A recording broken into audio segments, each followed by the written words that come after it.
Hello class 7 student, how are you? कैसे आप सब लोग? आई होप सभी अच्छे होंगे, मज़े में होंगे और स्वस्थ होंगे। Now today we will start our chapter number 14, 3 questions from your English reader book class era. तो सभी बच्चे ध्यान से पढ़ेंगे, ध्यान से सुनेंगे, ध्यान से समझेंगे। चलिए, ये कहानी एक राजा की है जिसके पास अपने 3 क्वेश्चंस हैं। उन 3 क्वेश्चंस के वो आंसर जानना चाहता है, लेकिन उसको आंसर प्रॉपर नहीं मिलते हैं। तब वो एक साधु के पास जाता है। अब साधु उसको क्या आंसर देते हैं ये हम लोग देखेंगे। ठीक है, चलिए। The thought came to a certain king that he would never fail if he knew 3 things. एक बार राजा के दिमाग में एक विचार आया। ठीक है, थॉट मीन्स विचार। विचार ये आया कि उसने ये विचार आया कि यदि वो 3 बातों को जान लेता है, ठीक है, यदि वो 3 चीज़ों को जान लेता है तो वो कभी भी फेल नहीं हो सकता है। ठीक है, वो जीवन में कभी भी असफल नहीं होगा या फेल नहीं होगा। These 3 things were, ये 3 चीज़ें थी। What is the right time to begin something, कि किस काम को स्टार्ट करने के लिए सही वक्त क्या है। Which people should he listen to, किन लोगों को उसे सुनना चाहिए, इट मीन्स किसकी बात उसे सुननी चाहिए। और what is the most important things for him to do, और ऐसी कौन सी चीज़ है जिसे उसे करना चाहिए, यानी कि उसके लिए बहुत ज़रूरी है, उसके लिए सबसे महत्वपूर्ण काम कौन सा है। ये 3 चीज़ें राजा जानना चाहता था। The king therefore send messenger through out his kingdom. The king means Raja, therefore means इसलिए। ठीक है, तो राजा ने अपने मैसेंजर इसलिए पूरे अपने राज्य में भेज दिए। उसका जो राज्य था वो सब राज्य में उसने मैसेंजर भेज दिए, मतलब संदेशवाहक। जो राजा का क्या बोल रहा, मैसेज जो राजा के मैसेज थे ना, 3 मैसेज, ये सब तक पहुंचा दे। तो राजा ने अपना जो संदेशवाहक था भेज दिया। Promising a large sum of money to anyone who would answer these question. और ये प्रॉमिस किया, ये वादा किया कि जो भी इसके आंसर दे देगा वो उसको बहुत बड़ी धनराशि उपहार में देगा, मतलब बहुत ज़्यादा उनको पैसा देगा। Many wise man came to the king, बहुत सारे बुद्धिमान जो हैं राजा के पास में आए। But they all answered his questions differently, लेकिन सभी ने उसके जो क्वेश्चंस थे उसके आंसर अलग अलग दिए। In reply to the first question का जो रिप्लाई था वो इस तरह से था। Some said the king must prepare a time table, कुछ ने कहा कि राजा को अपना एक टाइम टेबल प्रिपेयर कर लेना चाहिए, टाइम टेबल तैयार कर लेना चाहिए, and then follow it strictly, और उससे पूरी कठोरता से उसका पालन करना चाहिए। यानी कि जो आप नियम कानून बना रहे हो, अपने लिए टाइम टेबल बना रहे हो, उसको फॉलो करो। Only in this way they sad could he do everything at its proper time, इससे क्या होगा, जब टाइम टेबल प्रिपेयर हो जाएगा तो राजा अपने सारे जो कार्य है वो राइट टाइम पे कर सकते हैं। Others said it was impossible to decide in advance right time for doing something, और कुछ जो बुद्धिमान थे उन्होंने कहा कि कोई भी काम करने का राइट टाइम पहले से पता लगाना इम्पॉसिबल है, ये तो पता ही नहीं है। The king should notice that all was going on, avoid foolish pressure, और ये अच्छा यहाँ तक है, इसको पूरा करते हैं। And always do whatever seem necessary at the time, ये यहाँ से ठीक है। And always do whatever seemed, और ऐसा काम जो पहले से दिखाई दे रहा है, यानी कि जो पहले से दिखाई दे रहा है उसे करना चाहिए। और फालतू के जो ये फुलिश प्लेजर है, यानी जो लोग क्या बोलते हैं उसको, चापलूसी वगैरह कर देते हैं ना जो, ठीक है, उससे राजा को बचना चाहिए और उन कार्य को करना चाहिए जो प्रेजेंट में दिखाई दे रहे हों। तो राजा को क्या करना चाहिए, मूर्खतापूर्ण खुशियों से बचना चाहिए और हमेशा उन काम को करना चाहिए जिससे पहले करना जरूरी है। Yet other said the king needed a council of wise man, और जबकि दूसरे ने कहा कि राजा को क्या करना चाहिए, एक बुद्धिमान लोगों की काउंसलिंग रखना चाहिए, एक ग्रुप रखना चाहिए। Would help him act at the proper time, जो राजा की सही समय पर मदद कर सके। This was because one man would find it impossible to decide correctly without help from other and the right time of every action. इससे क्या होगा, राजा को सही समय पे कार्य में हेल्प मिलेगी, क्योंकि एक व्यक्ति के लिए इम्पॉसिबल होगा कि वो हर एक काम का उचित निर्णय सही समय पर बिना किसी व्यक्तियों की हेल्प के ले सके। ठीक है, यानी कि जब ग्रुप रहेगा ना, तो उसमें कोई भी व्यक्ति है जो एक दूसरे की हेल्प करके राजा की हेल्प कर सकता है। But then other said there were some things which could be urgent. फिर कुछ लोगों ने ऐसा कहा कि ऐसा कोई भी कार्य भी तो हो सकता है जो अर्जेंट हो। ठीक है, यानी कि ऐसे काम जो अर्जेंट हो। These things could not wait for the decision of counselling. तो उस समय काउंसलिंग की जो एडवाइस है या फिर उनका जो डिसीजन है, उस समय तक काम को रोका नहीं जा सकता। In order to decide the right time for doing something it necessary to look into future. क्योंकि किसी भी काम को करने का जो सही समय का जो निश्चित होता है, उसे भविष्य में देखना आवश्यकता होता है। ठीक है, देखो समझो इस चीज़ को। जस्ट मान लो कि काम अभी अर्जेंट है, ठीक है, और वो फ्यूचर के लिए बहुत ज़रूरी है, उसका आपको डिसीजन एडवांस लेना है। तो ये बोल रहे हैं कि उसके लिए हमें किसी काउंसलिंग का वेट नहीं करना है। हमको डिसीजन हमको एडवांस लेना है, क्योंकि उससे हमारा फ्यूचर दिख रहा है, हमको उसमें फ्यूचर दिख रहा है कि हमारा फ्यूचर कहाँ पे है, सही है या नहीं है। ठीक है, the king therefore would have to go to magicians. इसलिए राजा को तो अब क्या करना पड़ेगा, इनके लिए जादूगर के पास ही जाना पड़ेगा, क्योंकि जादूगर ही ये काम कर सकते हैं।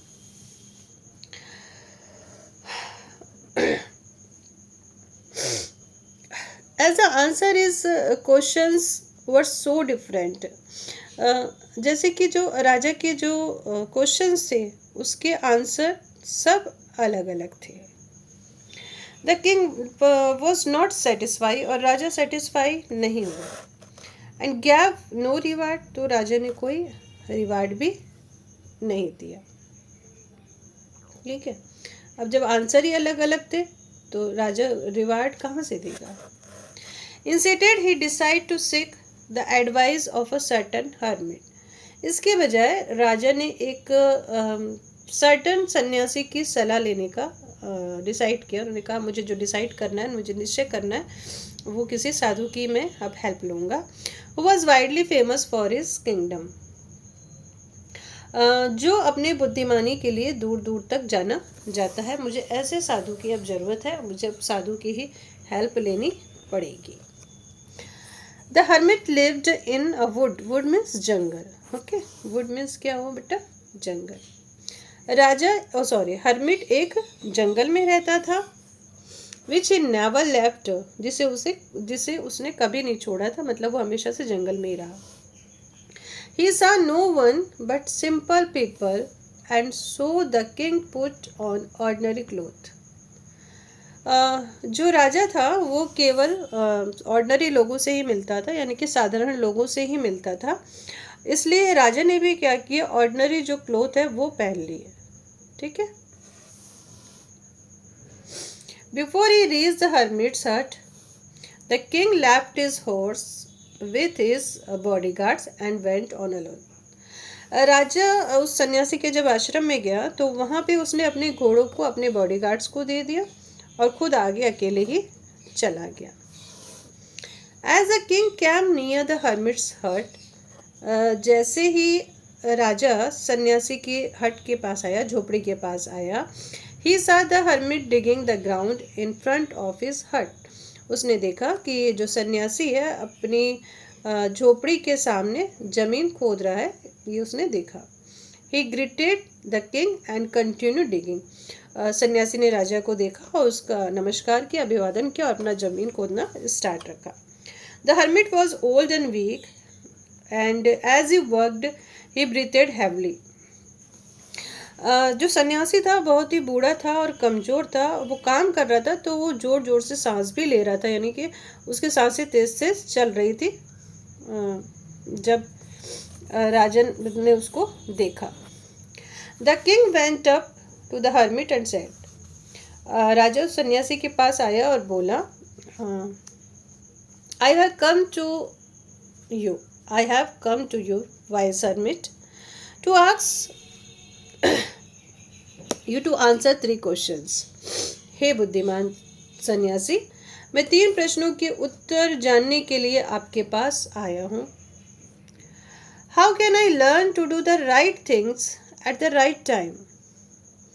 फिर उसने अपने क्वेश्चंस बताए कि मैं सही वक्त पर सही काम करना कैसे जान सकता हूँ कि ये काम मुझे इसी वक्त पे करना है. Who are the people I need most? और वे कौन से लोग हैं जिनकी मुझे बहुत ज़्यादा ज़रूरत है. And what affairs are the most important? और कौन से जो काम है वो बहुत ज़्यादा ज़रूरी है. The hermit listen to the king but did not speak. Hermit ने राजा की बात सुनी लेकिन उसने कुछ बोला नहीं. He went on digging. वो खोदने में ही लगा रहा. ठीक है, वो खोदता ही चला गया, उसने ध्यान नहीं दिया. You are tired said the king. राजा ने कहा कि आप थक गए होंगे. Let me take the spade and work in your place. आप मुझे ये फावड़ा दीजिए. स्पेड मीन्स फावड़ा. ठीक है, जिसे ज़मीन खोदते. तो राजा ने कहा लाइए मुझे ये फावड़ा दीजिए और आप अपनी जगह मुझे काम करने दीजिए. थैंक्स. धन्यवाद. Said the hermit. हर्मिट ने कहा धन्यवाद. Giving the king his spade. अपना फावड़ा उसने राजा को देते हुए कहा thank you. Then he sat on the ground. और फिर वह जमीन पर बैठ गया.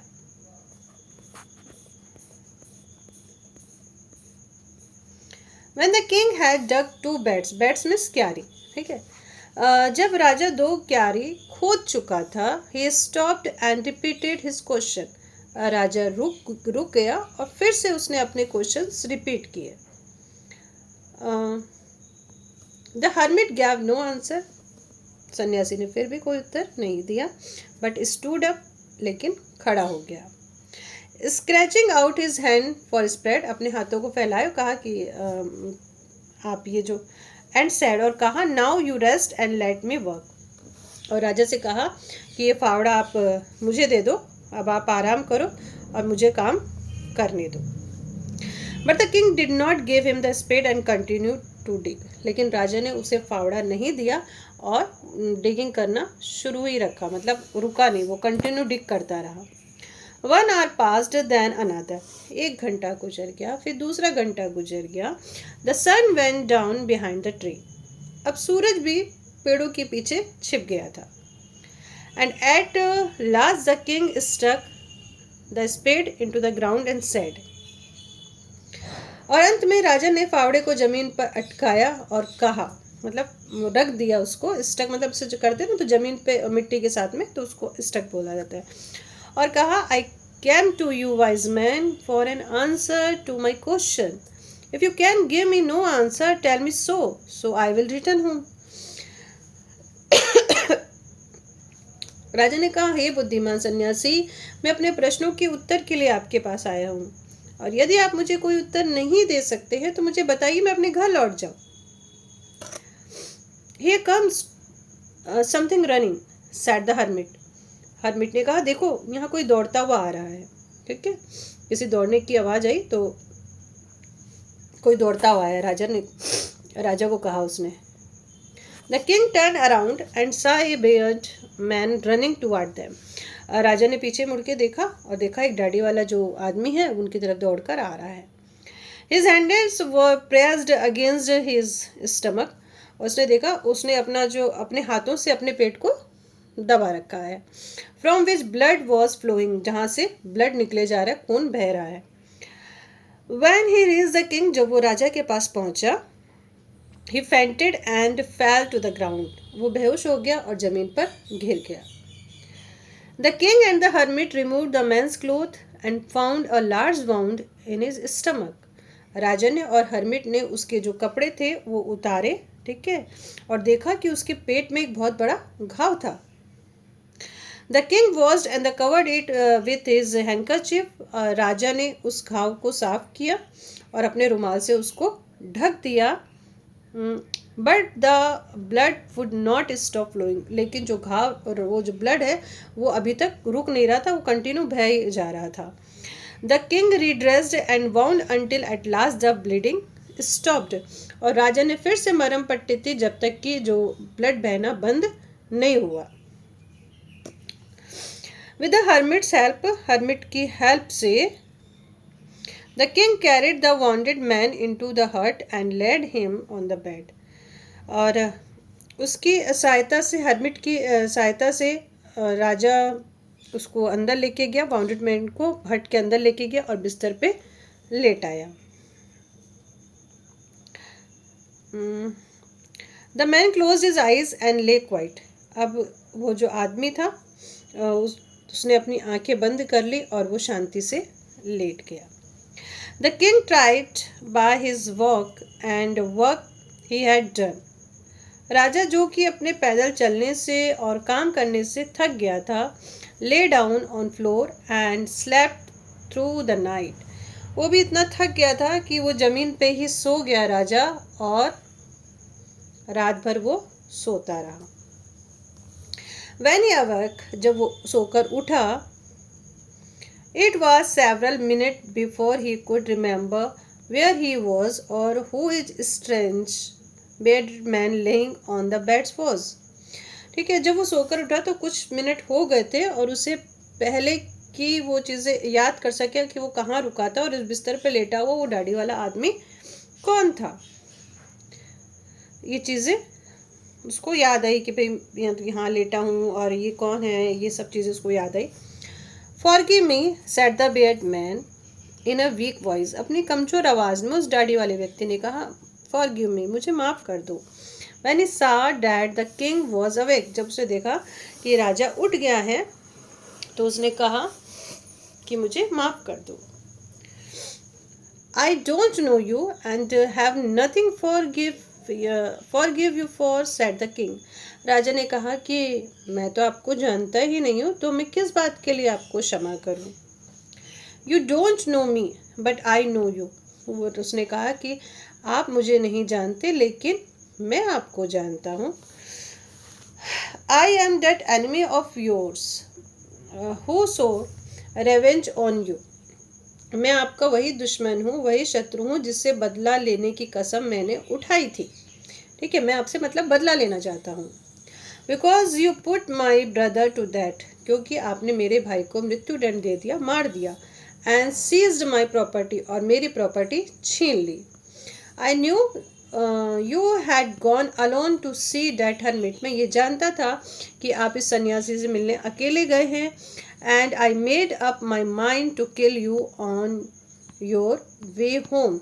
और मैंने ये मन बना लिया था, मैंने निश्चय कर लिया था जब आप घर वापस लौटेंगे तो मैं आपको मार दूंगा।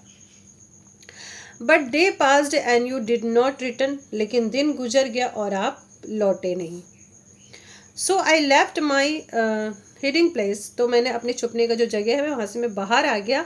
And I came upon your body guard वो रिकॉग्नाइज्ड मी, और जैसे ही मैं जब बाहर आया तो मेरा सामना आपके बॉडीगार्ड से हुआ और आपके बॉडीगार्ड ने मुझे पहचान लिया एंड वाउंडेड मी, और मुझे घायल कर दिया। आई एस्केप्ड फ्रॉम दैम बट, मैं उनसे बचकर तो भाग गया। ठीक है, but I should have died if you had not dressed my wound, और मैं तो मर ही गया होता अगर आपने मेरे घाव पे मरहम पट्टी ना की होती। I wished to kill you, ठीक है, मैं तो आपको मारना चाहता था। And you have saved my life, लेकिन आपने मेरे जीवन को बचाया। नाउ इफ आई लिव, और यदि मैं अब जीवित रहा, I will serve you as your most faithful servant and will order my sons to do same. और अगर मैं अभी जीवित रहा तो मैं आपका सबसे फेथफुल सर्वेंट बन जाऊंगा और अपने बच्चों को भी, यानी कि अपने बेटों को भी ऐसा करने के लिए कहूँगा। फॉरगिव मी, प्लीज़ मुझे क्षमा कर दीजिए। The king was very happy, राजा तो बहुत खुश हो गया, राजा बहुत खुश हो गया। To have the made peace with his enemy so easily, कि इस दुश्मन से कितनी आसानी से सलाह हो गई, ये देख के तो राजा खुश हो गया। And to have won him over as a friend, और उसे मित्र के रूप में जीत लिया राजा ने। ठीक है, राजा ने देखा जो दुश्मन था वो आसानी से मेरा दोस्त बन गया, ये देखकर, ये समझकर राजा तो बहुत खुश हुआ। Leaving the wounded man, the king went out of the hut and looked. अब ये सारी चीज़ें हो गई और उसके बाद वो उस घायल व्यक्ति को छोड़कर राजा झोपड़ी के बाहर आया और सन्यासी को चारों ओर तलाशने लगा, देखने लगा. The hermit was on his knees and sowing seed in beds. Beds means क्यारियाँ that had been dug the day before. राजा अपने घुटनों के बल बैठा हुआ बीज को बो रहा था. ठीक है, जो किसमें, उन क्यारियों में बो रहा था जो कल डग की गई थी ना, एक दिन पहले खोदी गई थी, उन पे वो बीज डाल रहा था घुटनों के बल बैठकर. The king went up to the hermit and said, king राजा के पास गया और बोला, For the last time I beg you to answer my question, wise man. हे बुद्धिमान व्यक्ति, मैं आपसे लास्ट बार कह रहा हूँ, निवेदन कर रहा हूँ, प्लीज मुझे मेरे जो क्वेश्चन है उसके आंसर दे दीजिए. You have already been answered. आपके प्रश्नों के उत्तर तो पहले ही दिए जा चुके हैं. Said the hermit, still bending down to the ground and looked up at the king as he stood before him. सन्यासी ने नीचे जमीन पर बैठ के झुकते हुए कहा और राजा की तरफ देखते हुए कहा, जब राजा उसके सामने खड़ा था, और ये कहा कि भाई आपके जो आंसर हैं वो तो ऑलरेडी दिए जा चुके हैं. How have I been answered, what do you mean. मैं समझ नहीं पा रहा कि आपका क्या मतलब है, कि मुझे कैसे आंसर मिल चुके हैं.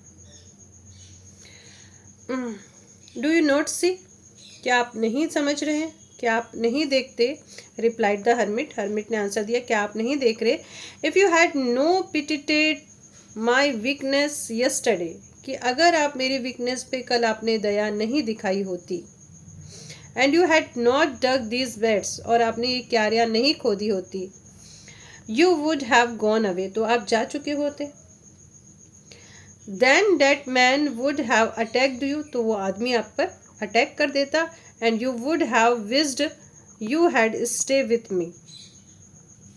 ठीक है, तो वो आदमी क्या करता, आप पे अटैक कर देता और आप सोचते हुए कि आप मेरे साथ क्यों नहीं रुके. तब आपको पछतावा होता कि मैं सन्यासी के पास रुक जाता तो फिर मेरे ऊपर हमला नहीं होता. तो आप ये सोचते, लेकिन आप मेरे पास रुक गए.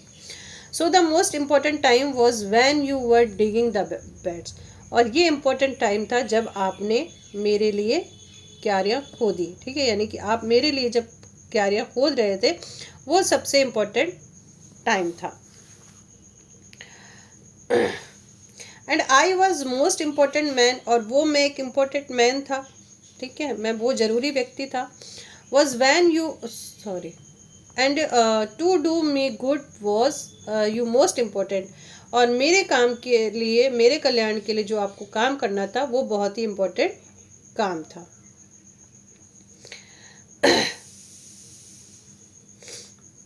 Important business. ठीक है. Afterward when the man run to us, और उसके बाद जब वो आदमी हमारे पास दौड़ता हुआ आया. The most important time was when you were caring for him, और वो इम्पोर्टेंट समय था जब आप उसकी देखभाल कर रहे थे. Because if you had not dressed his wound he would have died without having made peace with you.